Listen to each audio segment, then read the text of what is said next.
La loi de l'esprit de vie m'a affranchi en Jésus-Christ de la loi du péché et de la mort.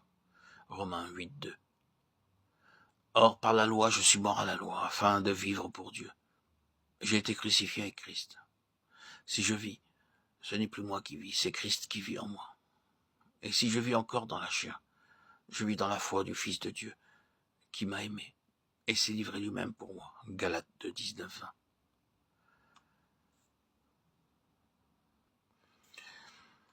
Ici, en un mot, nous trouvons la loi de la vie liée à la foi. La vie en Christ est une vie de foi.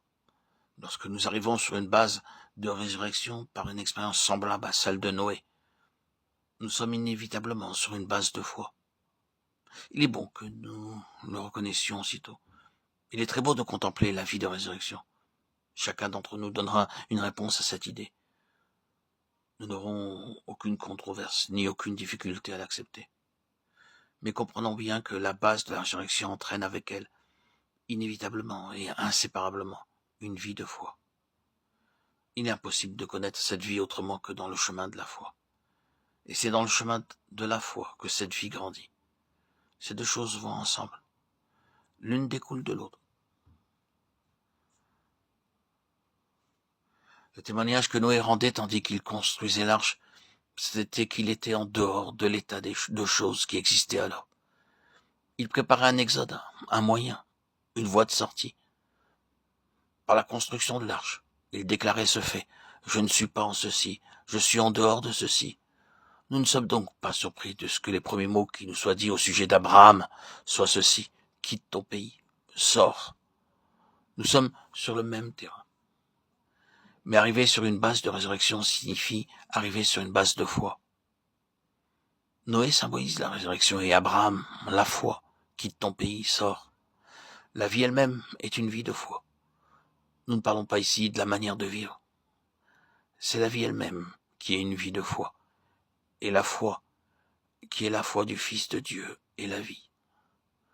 Ceci, naturellement, n'est pas une parole profonde.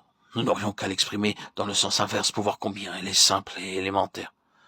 Tout ce qui n'est pas foi aura toujours la nature de la mort. Le doute est mort. L'incrédulité est mort.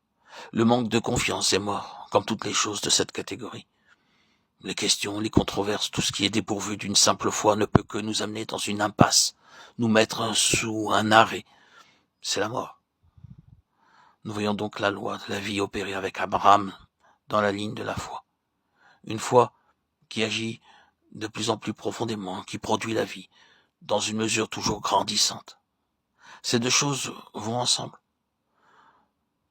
Plus profonde et la foi plus profonde sera la vie. De même, une mesure de vie plus grande implique une foi plus profonde.